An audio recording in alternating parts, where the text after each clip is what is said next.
नमस्कार, मैं रवीश कुमार। आज इतिहास पर बात करेंगे, भारी भरकम तरीके से नहीं, एकदम आसान तरीके से, ताकि आपकी एक शिकायत दूर हो सके कि इतिहास हमें पढ़ाया नहीं गया। आप में से जो भी ऐसी शिकायत रखते हैं कि इतिहास आपको पढ़ाया नहीं गया, तो आपके लिए ये वीडियो काम आ सकता है।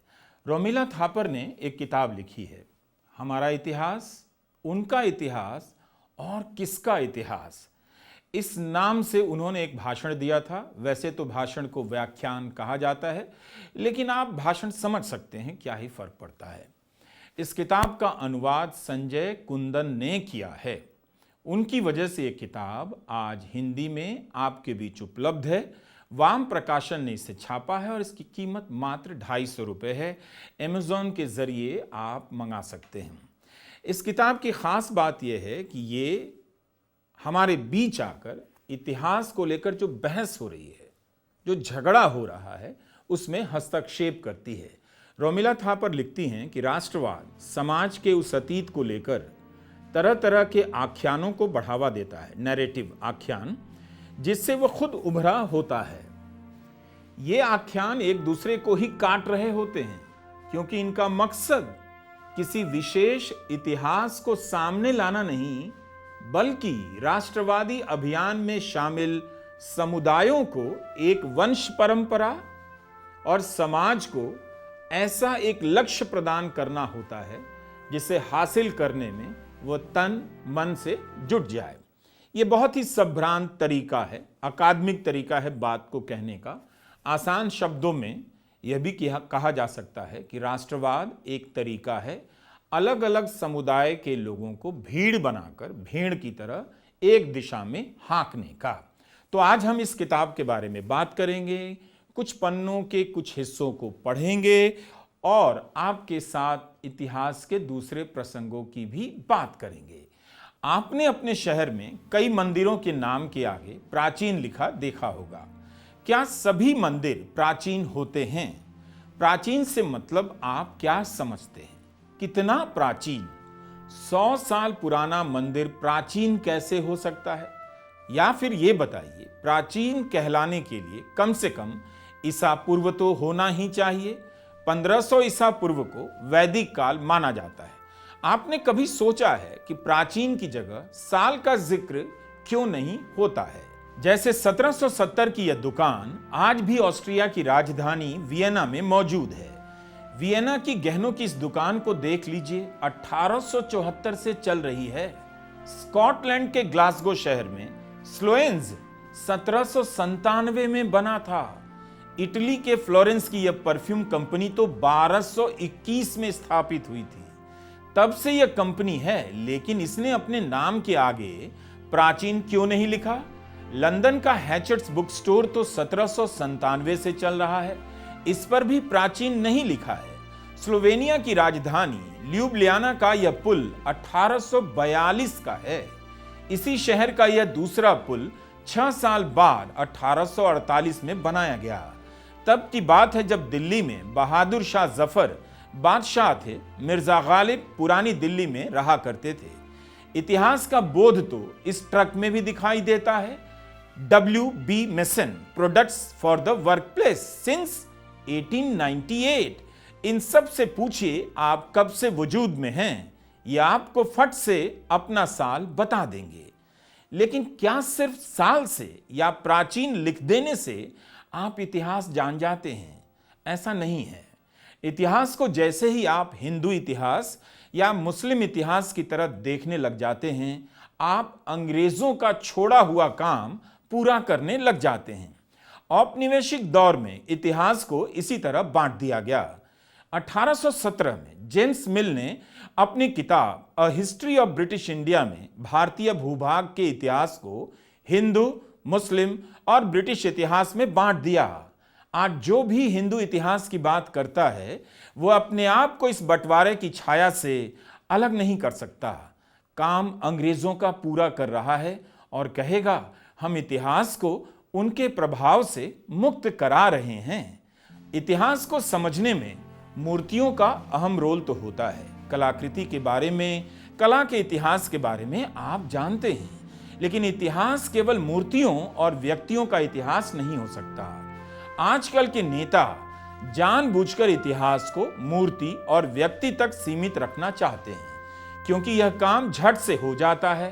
पढ़ना लिखना होता नहीं, पढ़ाई लिखाई 22.5, एक मूर्ति बनवा देनी होती है, जनता के ही पैसे से हजारों करोड़ रुपए फूंक देने होते हैं और इतिहास बदलने का दावा कर दिया जाता है, हमने दुनिया की सबसे ऊंची मूर्ति बनवा दी। इस तरह के काम से उन्हें पहचान के आधार पर राजनीति करने में बेहद आसानी होती है। तभी हमने आपको मंदिरों के आगे प्राचीन लिखने का उदाहरण दे दिया, यह बताने के लिए कि हम इतिहास को लेकर बहुत लापरवाह होते जा रहे हैं। नए बने मंदिर को प्राचीन लिख देते हैं। अगर 100 साल पुराना मंदिर प्राचीन है तो फिर आधुनिक क्या है? क्या हम आधुनिक युग में हैं या प्राचीन युग में? एक जमाना था जब कार्बन डेटिंग से तारीख का पता लगाया जाता था। अब तो कई और दूसरे तरीके आ गए हैं। Archaeomagnetic dating, rehydroxylation dating, luminescence dating, infrared thermography वगैरह वगैरह। इन सब के नाम पढ़ने में कितनी मुश्किल होती है, लेकिन नेता आपको कहेगा इतिहास वही है, तारीख वही है जो हम कह रहे हैं। मेरे कहने का मतलब है, आप प्राचीन कहिए या 700 साल पुराना कहिए, कोई तरीका तो होना चाहिए तारीख तय करने का, या जो मन में आया आप तय कर देंगे। कहीं ऐसा तो नहीं कि आप अपनी कल्पना को ही असली इतिहास साबित करने में तुल गए हैं। आजकल ऐसा आप कर सकते हैं, क्योंकि आप केवल एक व्यक्ति नहीं हैं। आपके पास भीड़ है, उस भीड़ का हौसला बढ़ाने वाली पुलिस है, मूर्खों की फौज वाली गोदी मीडिया है, कई मामलों में कोर्ट भी है। तो हो ये रहा है कि इतिहास लिखने के लिए, इतिहास पता करने के लिए पेशेवर इतिहासकार की जरूरत अब रही नहीं। अपना जज हो, अपनी पुलिस हो, अपना मीडिया हो और अपने लोग हो, किसी भी इतिहास को बदल देंगे और उस पर अपने इतिहास का दावा कर देंगे। आपने गौर किया होगा कि हमने पेशेवर इतिहास का जिक्र किया। ये पेशेवर इतिहासकार क्या भला है? वो होता है जो जीवन भर इतिहास पढ़ता है, पढ़ाता है, किसी एक विषय पर इतिहास की अनगिनत किताबें पढ़ता है, अनगिनत दस्तावेजों को पलटता है, शिलालेख खोजता है, शहरों का दौरा करता है, दूसरे विषयों का भी सहारा लेता है, तब जाकर इतिहास के किसी एक पहलू या अन्य पहलुओं को उजागर कर पाता है। लेकिन अब आप एक संगठन बना लीजिए, उसके आगे हिंदू लगा दीजिए और आप अपने शहर के किसी भी हिस्से पर उंगली रख दीजिए, फिर इतिहास को लेकर दावा कर दीजिए। क्या आप सही में इतिहास इसी तरह पढ़ना चाहते थे?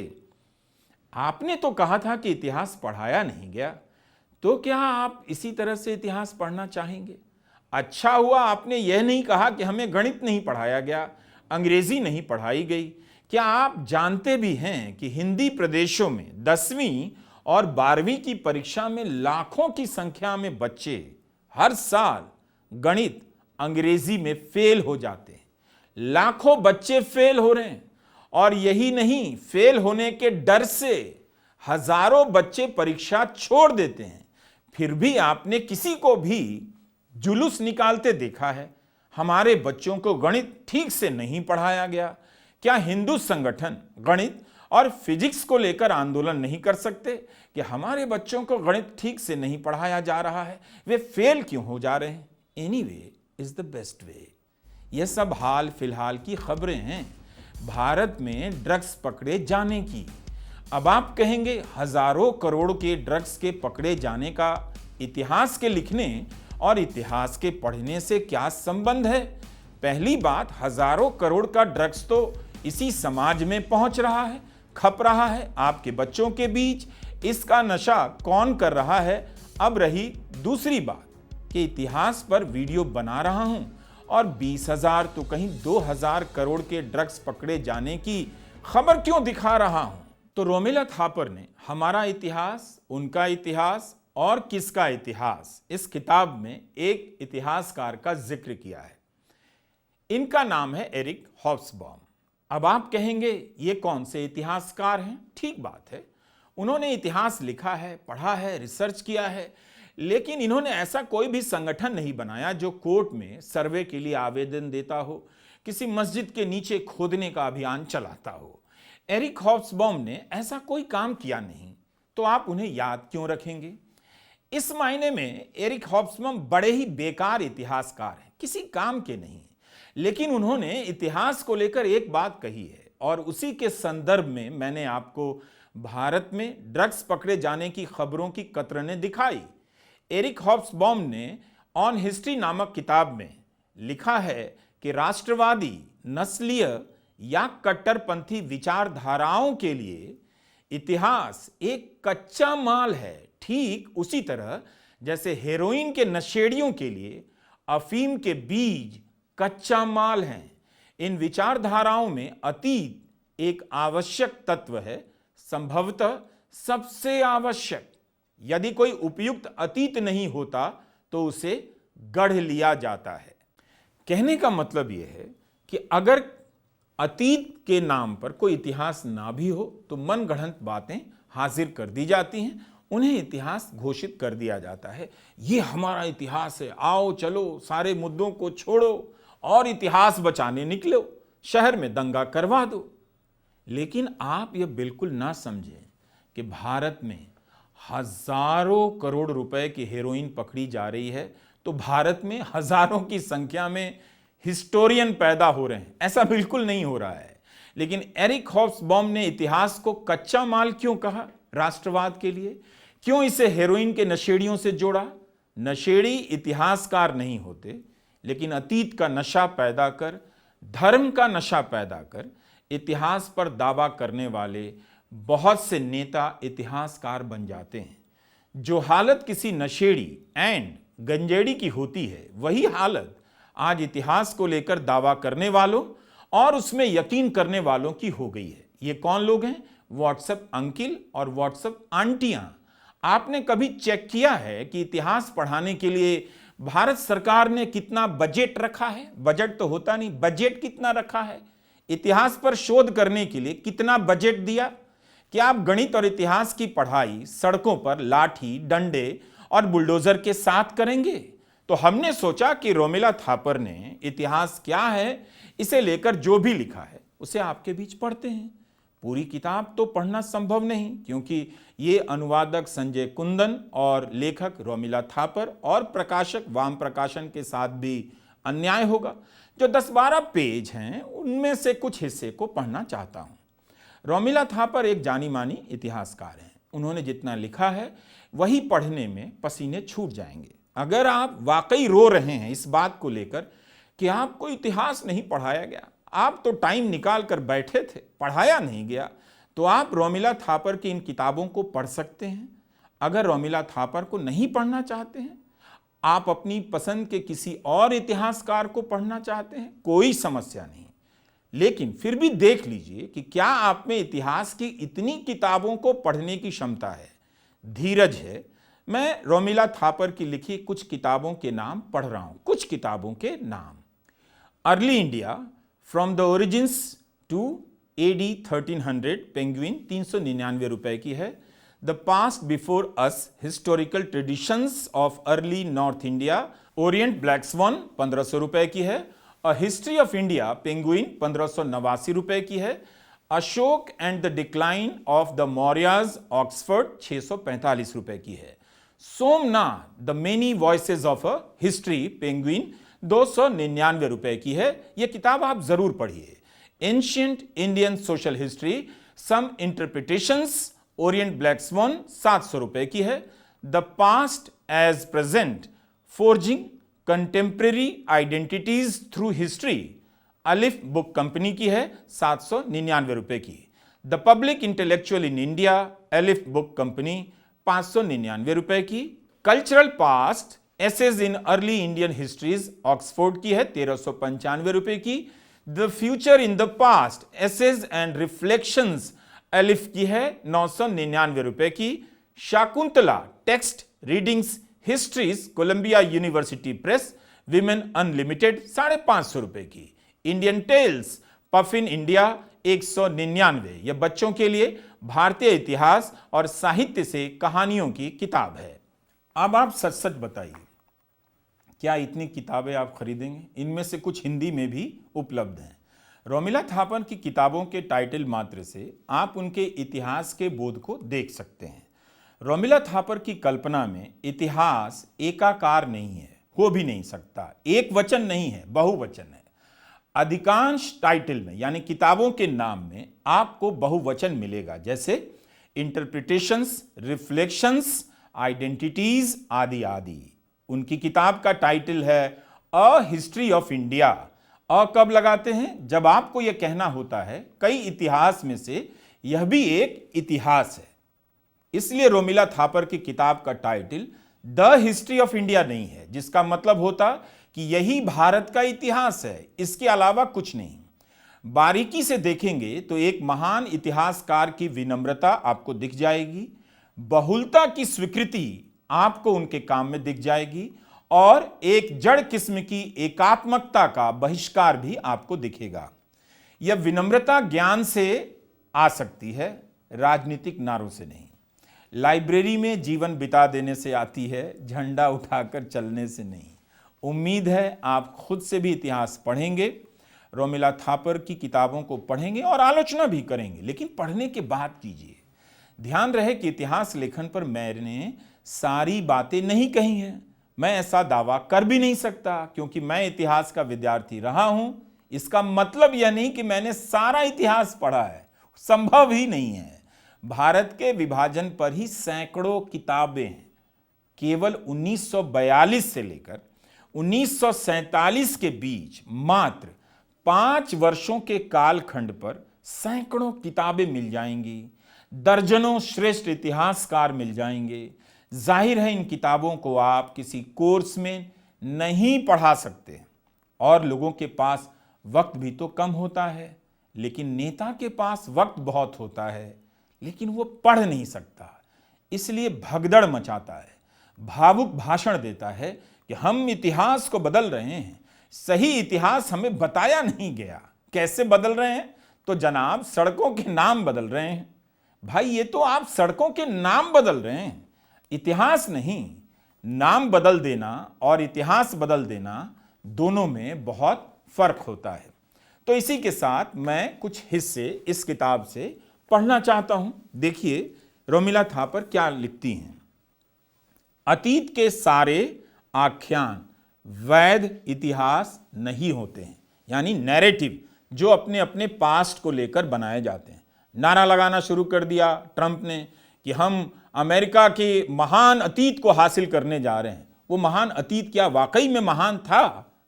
जब आप इसका पता लगाने जाएंगे पसीने छूट जाएंगे, रोएं खड़े हो जाएंगे। तो रोमिला थापर लिखती हैं कि अतीत के सारे आख्यान वैध इतिहास नहीं होते।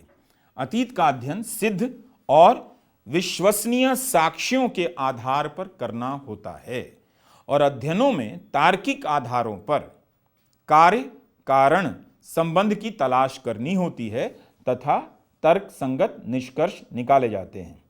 जो पेशेवर इतिहासकार होता है उसके मत को तोड़ मरोड़ कर पेश करना अपनी और मीडिया का ध्यान खींचने का ही एक तरीका बन गया है। इस तरह की गलत बयानी को पेशेवर इतिहासकार प्रायः किसी बुद्धिहीन की ओछी हरकत मानकर नजरअंदाज कर देते हैं। इन तथाकथित इतिहासकारों से विश्वसनीय प्रमाण मांगना हर हाल में दीवार से बात करने जैसा ही होता है। उनके लिए खोदो इंडिया ही एकमात्र कार्यक्रम है। पढ़ो इंडिया का नाम लेते ही नारा देकर वो भाग जाते हैं। अब इतिहासकार आगे लिखती हैं कि इतिहास लिखने की प्रक्रिया से जो अपरिचित इतिहासकार हैं वो पेशेवर इतिहासकारों के विपरीत अतीत को लेकर तरह तरह की कल्पना करते हैं। ऐसा था हमारा इतिहास, वैसा था हमारा इतिहास, आज देखिए क्या से क्या हो गया, हम वैसा बनाने जा रहे हैं। वे अतीत का वैसा ही चित्र खींचते हैं जैसी उनकी कल्पना होती है। ठीक 18वीं और 19वीं शताब्दी की तरह, जब इतिहास का मतलब घटनाओं और उससे जुड़े व्यक्तियों की कहानी को तिथिवार रख देना होता था, खासकर राजनीतिक विचारधारा के, और यह उस संकीर्ण राष्ट्रवाद के अनुकूल होता था जिसे वह बढ़ावा देता था। इसमें इस बात का कोई अर्थ नहीं रह जाता था कि अतीत की जो बात कही जा रही है उसका कोई प्रमाण है भी या नहीं। एक तरफ पेशेवर इतिहासकार होते हैं जो अतीत को लेकर ठोस प्रमाण मांगते हैं, दूसरी तरफ वे लोग होते हैं जो अपने द्वारा रचे गए अतीत को ही प्रमाणिक ठहराते रहते हैं, भले ही यह काम उन्होंने बड़े अगंभीर तरीके से किया हो। और यही तो बुनियादी अंतर है। उद्धृत प्रमाणों की विश्वसनीयता पर जोर देने वाले इतिहासकारों और साक्ष्यों को गंभीरता से न लेने वाले इतिहासकारों में। प्रमाणों की उपेक्षा करने पर हम वे सवाल नहीं उठा पाते जो एक समाज विज्ञान के रूप में इतिहास से संबंधित किसी भी तरह के शोध या विश्लेषण के लिए जरूरी होते हैं। आजकल भारत में ऐसे शोध को अतीत का महज एक मार्क्सवादी विश्लेषण बता दिया जाता है, लेकिन समाज और अर्थव्यवस्था को अपने अध्ययन में शामिल कर लेना ही मार्क्सवादी विश्लेषण नहीं होता। मार्क्सवादी अध्ययन में ऐसी विशेष पद्धति का प्रयोग किया जाता है जिसके तहत समाज को रूप देने वाली सामाजिक आर्थिक कड़ियों की जांच की जाती है।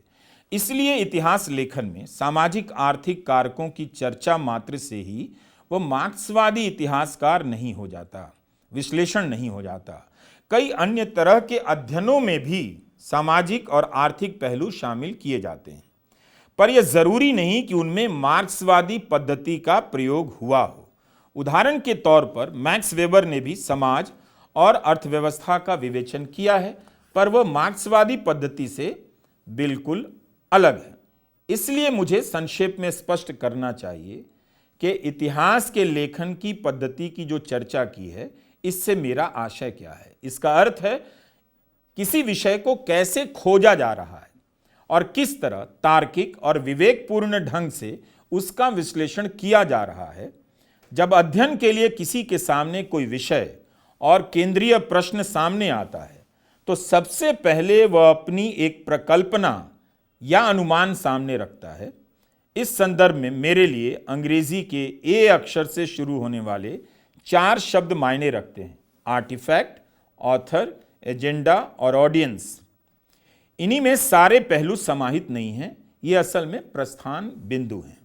जब हम विस्तार से विषय की पड़ताल शुरू करते हैं तो हम अनेक सवालों से दो चार होने लगते हैं। क्या, कब, कहाँ और क्यों।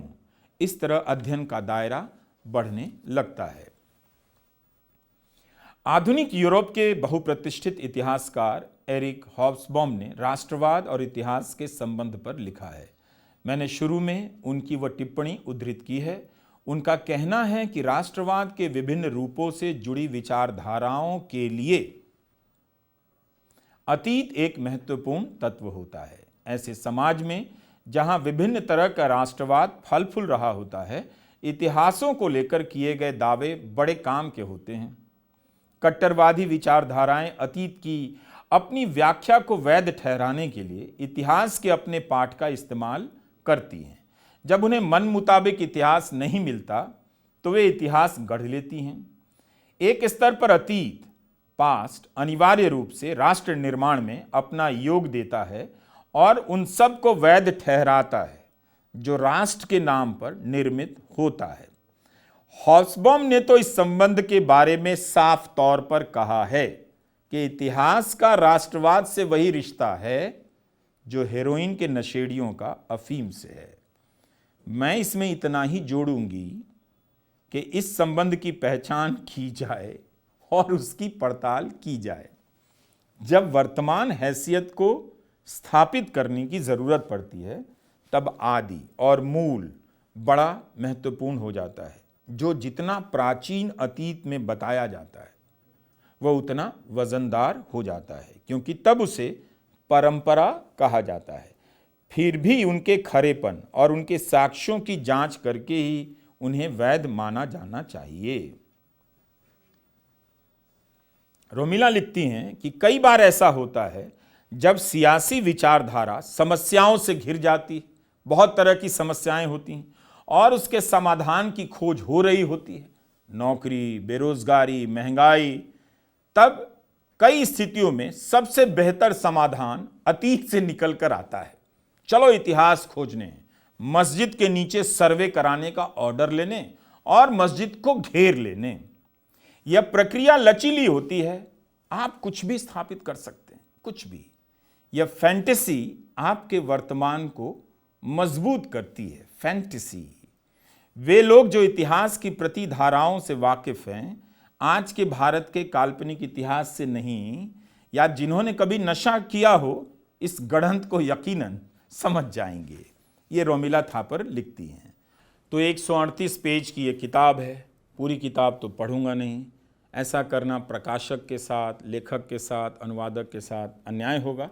तो आप भी इस किताब को पढ़िए। उम्मीद है आपके भीतर जिज्ञासा पैदा हुई होगी कि आप इतिहास के बारे में जानने का प्रयास करेंगे। सिर्फ इतिहास क्या है, इसी एक सवाल पर कई इतिहासकारों ने मोटी मोटी किताबें लिखी हैं, इतिहास के दर्शन लिखे हैं। यही पढ़ने में आपके जीवन के कम से कम 5-10 साल तो यूं गुजर जाएंगे। फिर आप कभी नहीं कह पाएंगे हमें इतिहास नहीं पढ़ाया गया। इसका मतलब ये नहीं हुआ कि इतिहास नहीं पढ़ाया गया। आप इतिहास नहीं पढ़ेंगे तो किसी के घर में घुस जाएंगे, किसी के धर्मस्थल में घुस जाएंगे, किसी के मोहल्ले को घेर लेंगे कि हम इतिहास ठीक करने आए हैं। ये जो आदत आपको सिखाई गई है, ये आदत इतिहास के पढ़ाने या नहीं पढ़ाने से नहीं आई है। ये आदत आई है उस राजनीति से जो आपको इतिहासकार नहीं, इतिहास के नाम पर गुंडा बना रही है। नमस्कार, मैं रवीश कुमार।